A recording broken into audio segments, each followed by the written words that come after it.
Many years ago on Cinemassacre, I made a list of my top 30 favorite films, and now I'd like to present that list for the first time on YouTube and with 50. There's been some changes to the order. My favorites come to me naturally, but putting them in order is very difficult. What makes you decide you like this film a little bit more than this one? It's hard to do. Not everyone can. So I shook it up to keep it fresh and to reflect how I'm feeling now. Of course, this doesn't mean these are the top 50 best films of all time. It's just my own personal favorites. Some of these I do believe are the best films, but it's just my own opinion. Some are critically acclaimed, like Vertigo, and others are the subject of ridicule, like Plan 9 from Outer Space. Some of you may notice there's no recent films on the list. This wasn't done on purpose. There's no cutoff. That doesn't mean I don't like any recent films. It just means that there's nothing in the past 15 years that I happen to love so much that it beats out 50 others that have stood the test of time. So let's get on with it. Here it is, my 2017 edition of my top 50 favorite films. Number 50, War of the Worlds. The special effects are Star Wars quality, but made decades earlier. It's in color, it has these amazing sound effects, and personally, when I saw it as a kid, it blew me away. I was actually scared. I remember in my living room watching it with my dad, being frightened and fascinated. It fueled my imagination for what lies beyond the stars, just as it did with kids in the 50s. And still to this day, when I think of alien invader movies, at least of the hostile kind, this is the first one that comes to mind, the ultimate example. Number 49. Transformers the movie. I have faint memories of seeing movies in the theater in the early 80s, but this is the first one where I was old enough to remember it vividly. This is the first movie where it was my own choice, where I begged my parents to take me to see it. It wasn't even advertised much. I only knew about it because I saw a brief mention of it at the end of a Transformers toy commercial, and that added to the joy that I felt like I discovered this movie on my own. And it didn't let me down. The animation was pure eye candy. The music rocked. The whole thing was overload. And watching it today, it always takes me back. Number 48. The Sandlot. For those who know me, it may come as a surprise that there's a baseball movie on the list, but I don't have to be interested in baseball. The characters in the movie are, and their passion for baseball shows through. The child actors are phenomenal, and what I love about this movie is that it reminds me of hanging out with my childhood friends and all the desperate things we would do to pass time. No coming-of-age film is complete without a creepy urban legend. This time it's about the neighbor's dog who they imagine to be this vicious beast. So it's almost like a horror film at times, and they even show clips from the Wolfman. When I saw this in the theater, I lost my shit seeing Lon Chaney Jr. up on the screen. Few films bring me back to my youth as much as this one. Number 47, The Cabinet of Dr. Caligari. When I first saw this, I thought it was weird and boring, but I was strangely drawn to it and couldn't stop rewatching it, and soon I appreciated it for its German expressionist style and how it put me in a trance and made me feel like I was in a dream. The whole world is painted to look like it's being told from the perspective of a man who may be insane. Light clashes with shadows to create this odd scenery, and this inspired me visually as an artist. In school, whenever I was doodling on my notebook, it always ended up looking like something from Caligari. Its effect on me has no end. Number 46. Tim Burton's The Nightmare Before Christmas. Actually, this one owes a lot of its look to Caligari. Again, it's a visual experience. I love the stop motion. The characters have become icons. The story has sort of a fairy tale quality. It's cute, it's lovable, but it's also dark and twisted. And still, after all these years, I'm trying to decide if I should watch it on Halloween or Christmas. So, I guess why not both? Number 45. Dawn of the Dead. It's simple. You take 4 characters, put them in a shopping mall with zombies, and it's perfect. What separates this from other films of this genre is how it makes you root for the characters' survival. You actually care about what happens to them, and so many of their lines are quotable to me, like, "We got this by the ass," and all that. At the time I first saw this, when I was a young teen, it was the most violent movie I ever saw. It's pretty tame compared to other movies I could have been watching, but this was my gateway to gore. I think Day of the Dead may be superior, but this is the one that has the most rewatch value for me personally. Number 44. Evil Dead 2. Another gory one. I saw this later when I was in college. This amped up the gore in ways I couldn't believe. Just seeing a severed hand give the finger would have been enough, but the whole movie is jam-packed with crazy moments. The main character, Ash, is a horror victim, a slapstick fool, and an action hero all in one. Never had I seen anything that blended horror and comedy in this way, and all the inventive camera angles and editing made me think of film in new ways. So this was a major source of inspiration for me. Number 43.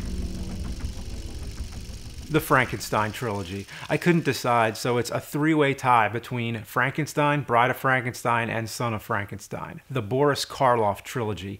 The first one is the most classic, the second one's the most emotional, and the third one is the most well-written. But you can debate about that. No matter what, they're three of the best horror classics from the Golden Age. I could talk about these all day, so instead just go dig up my reviews, or better yet, just watch the movies. Number 42. Jason and the Argonauts and Clash of the Titans, another tie. When it comes to the fantasy adventure genre, specifically the ones that deal with heroes and monsters of Greek mythology, these two can't be topped. They're both from the stop-motion effects master, Ray Harryhausen. It's hard to pick one over the other. Argonauts has the army of skeletons and the dragon, the Hydra with the many heads. But Clash of the Titans has the scorpions, Medusa, and the Kraken. Seeing these at a young age helped. I think of these movies as my age meter. As soon as they stop being awesome, that's when I'm old. Number 41. The Blob. As a kid, I just loved the idea of a monster that's nothing more than a crawling pile of slime. But today, what makes this film special to me is that it has a small town kind of feel. It wasn't a major Hollywood production. It was shot in Pennsylvania. It has a leisurely pace.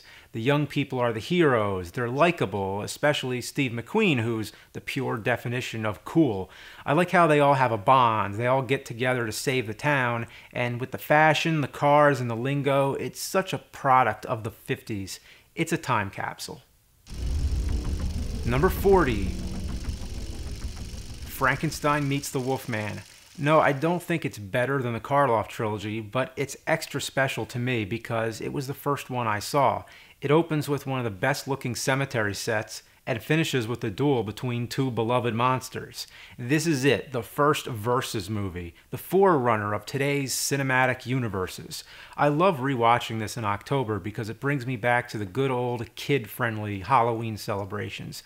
Only two other Universal monster films can top it for me, and I'll get to those soon. Number 39.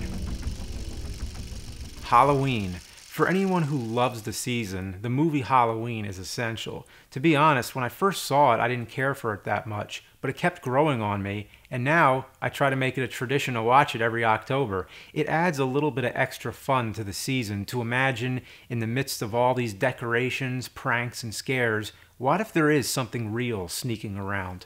Just walking around in October, you can almost feel this movie in the air. I'm always reminded of it when the time comes. There's something about the tale of an escaped, faceless evil stalking an ordinary neighborhood that resonates. Number 38. Planet of the Apes. This feels like a feature-length Twilight Zone episode, and hey, Rod Serling was a writer on it. It has the social commentary, a pessimistic view of human nature, and a twist ending. Every time you see it, you can get more meaning out of it. When I first saw it as a kid, it was entertaining enough just to be about a captive human trying to escape from talking apes. But as the story unfolded, it kept getting more and more interesting. And after seeing the grand scope of the whole picture, I became interested that this movie has a whole mythology behind it. We're only seeing one small part of a bigger story, and that was before they made a bunch of sequels, prequels, and reboots. Many of them are good, but the only one that's mandatory is the first one. Nothing comes close. Number 37. First Blood. What makes this stand out from most action films is that it's not just about how many things you can blow up in an hour and a half. It's more like a character study of John Rambo. There's no reason for any of the fighting. He's just a war vet who stops out of town, and the cop gives him a little bit of a hard time, and things escalate into a full-out war with one man against the entire police force. It's Grand Theft Auto, the video game, the movie. It's not your simple good guy versus bad guy. They're both at fault. There's also a lot of stealth tactics where Rambo sets traps and sneaks around as opposed to just blowing everybody up. Sylvester Stallone does a great job, and in the final scene gives the most dramatic emotional monologue of his career. It's not often you get to see an action star break down and cry. Number 36, Wayne's World 1 and 2, a tie. I can't decide which one's funnier. Most of the recurring gags originated in the first one, so the first one has to get the most credit, but the things I remember the most come from the second one. There's the dubbed martial arts fight, there's Christopher Walken, Garth being seduced, the dream scenes with the weird naked Indian, and the insane roadie. Beat them to death with their own shoes. He's my favorite character, but Ed O'Neill's character in the first one is a contender. With 50 movies to talk about here, I just don't have time to explain Wayne's World. But if you saw them and you love them like I do, then you get it, you know. It's just a string of funny sketches that sticks in your head and gets funnier as time goes on. When the first one came out, it was right in between my childhood and teen years. The humor was fresh and new to me, and perhaps a bit over my head. You can say it gave me an education, not just in adult humor, but also from a filmmaking standpoint. It taught me all the different cinematic ways you can be funny. You can have dream scenes, you can have multiple endings, you can talk to the camera, you can pull an actor out of a scene and replace him with Charlton Heston, you can make fun of product placement, whatever. It's a complete course in comedy. Number 35. Plan 9 from Outer Space. I saw it during my teen years when I was trying to get serious about making movies. I had no idea who Ed Wood was until the Tim Burton movie came out, and then I had to track down Plan 9, especially since it was called the worst film ever made. When I first saw it, I was actually disappointed that it wasn't as bad as I thought it was going to be. I mean, the quality was low enough, but it was way too entertaining to be bad. I shared it with one of my friends, and we had fun reciting our favorite lines of dialogue and seeing how many flubs we could spot. It brought me a lot of joy, but it was also an inspiration because Ed Wood had a dream to make movies, but he didn't have the budget, so he went ahead and did it anyway. Whether you can see the strings on the spaceship or not, he still told his story. You can still see what he was trying to do. To fully understand its cult appeal, I highly recommend the documentary Flying Saucers Over Hollywood, the Plan 9 companion. Number 34. Godzilla, the original. It's hard to pick just one. I love many of the Godzilla films, all in different ways, but you gotta give it to the first one. Even though this is just one spot on the list, I think of it as a symbol for the entire genre and what it started. Looking at this individual film, in some ways it's the most authentic. Maybe the special effects weren't improved yet, but the tone feels grim and real. When Godzilla's walking through the city, there's something about seeing him in grainy black and white that makes him scarier than in other movies. I like to pretend I'm watching a real monster that was caught on film. The American edit with Raymond Burr has him narrating over lots of it, and as a kid I once recorded those parts on an audio tape so I can listen to it when I'm going to bed, and it made it sound like an old radio broadcast, kind of like Orson Welles with the famous War of the Worlds broadcast. Number 33. Dracula. This is the one that started the Universal monster cycle. Most modern audiences may find it to be slow, and I have to admit, the first time I saw it, I thought it was kind of boring, but it held me under its spell and it pulled me back for a second viewing, and then another, and then I couldn't get enough of it. It has a special mood that's hard to describe. The lack of music, the awkward pauses, and the dark visuals make for an unusual experience that's never been duplicated in any other form. Of all the classic horror films from the Golden Age, this may be the creepiest. It begs to be watched alone in a dark room late at night. The Spanish version, which was shot simultaneously, may be superior, but this one has Bela Lugosi, who's the definitive screen version of Dracula. Number 32. Full Metal Jacket. Stanley Kubrick was definitely one of those directors whose films were stronger in artistic quality than on actual story. I can understand why someone may not like 2001 or The Shining because they're slow-paced with kind of an abstract style and the plots leave you guessing. But Full Metal Jacket hits it off hard and is sure to hold anybody's attention. It's kind of funny at times, but it's also very horrific in how it shows the dehumanizing effects of war. It's like two films put together. The first half is boot camp and the second half is the actual war. The two actors who steal the show are Vincent D'Onofrio as Private Pyle, who goes insane, and R. Lee Ermey as the drill sergeant who taught me how to swear. When I first heard his rapid-fire insult combos, it blew my mind. This is a very disturbing film, and for that reason, it's not the kind of movie I watch often. It's so powerful that you only need to see it once, and then you'll never forget it. Number 31. Scarface. If anybody can swear as good as R. Lee Ermey, it's Al Pacino. This is one instance where I choose the remake over the original, which was from 1932. It's dark, it's brutal, and it's a tragic story that centers around a bad guy character. But in the whirlwind of all these other bad characters, you feel attached to him. Even though he kills people and does some horrible things, he has his limits. He refuses to blow up a car because there's children inside. It's just an amazing character. I mean, you can watch him climb his way to the top of the gangster totem pole, and once he has the whole world in his hands, it all comes falling down on him. I just think it's a fascinating story with a character who I can't take my eyes off. Fuck you. This town is like one great big pussy just waiting to get fucked. Number 30. The Wolfman. This is my favorite of the Universal monster films. I love the whole franchise, but when it comes down to an individual film, nothing tops The Wolfman because of the way it deals with its monster. Lon Chaney Jr. is very charismatic. Unlike the other monsters, you get to know him before he becomes the Wolfman. You get to witness his whole transformation. Today they would call this origin stories. The Wolfman Begins. Actually, there's some music notes in there that sound similar to Danny Elfman's Batman score. I would bet he took inspiration from it. The only thing disappointing is that you never see a shot of the full moon and never see Larry's face turning into the wolf. This was before all those traditions first appeared, but the suspense and the pacing is perfect. The best werewolf movie, in my opinion, never surpassed. Number 29. One Flew Over the Cuckoo's Nest. Jack Nicholson plays a criminal who's serving a sentence in prison. He pretends to be mentally ill so that he can be transferred to a mental institution because he thinks that would be better. That is, until he finds out he's going to be stuck there indefinitely. What I love about this movie specifically is the friendship that he shares with the other people living in the institution. Each one of them has their own personality and are all extremely different from one another.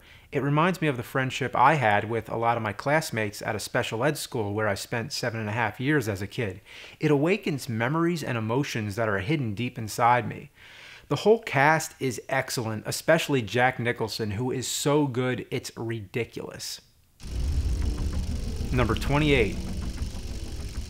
Groundhog Day. When it came out, it seemed like it was just the funny Bill Murray movie for that weekend. But all these years later, it's still amazing.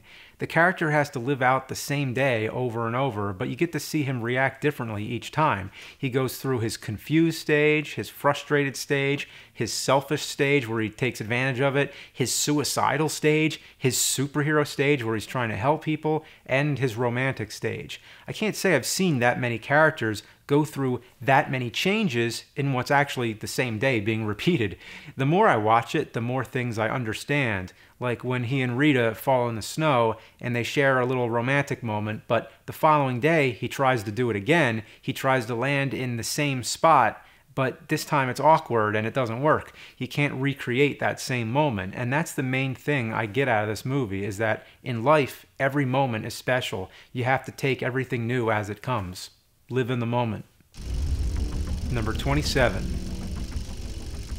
Psycho. Again, it all boils down to an interesting character. Norman Bates seems like a nice, normal guy, maybe a little socially awkward, but nothing more. But then his situation gets so complicated that a psychologist has to explain it all in the last scene, which is the only part in the whole movie that should be cut. But back then, audiences probably needed it because they couldn't believe what they just saw. Alfred Hitchcock was always pushing the boundaries. It takes a lot of unexpected turns, some of which turned into modern horror cliches, but back then they were unthinkable. I'll never forget my first time watching it, and I hope others will have that same experience, so the less said, the better. Number 26. Back to the Future 2. It was one of the first movies I saw that gave us a hypothetical look at all the future technology we were supposed to have in 2015. But more so, I thought it was a really clever idea to go back in time to the events of the first movie and see them from different angles and change the course of history even more. I can't think of many sequels that do that. It's impressive how it wraps a new plot around the first plot. It gives us more versions of the Biff character. There's old Biff, young Biff, corrupt, egotistical millionaire Biff. It expands the universe of Hill Valley, explores the characters deeper, and enhances the enjoyment of both films at the same time. So all right, let's take a break. I'll be back to finish the rest next week.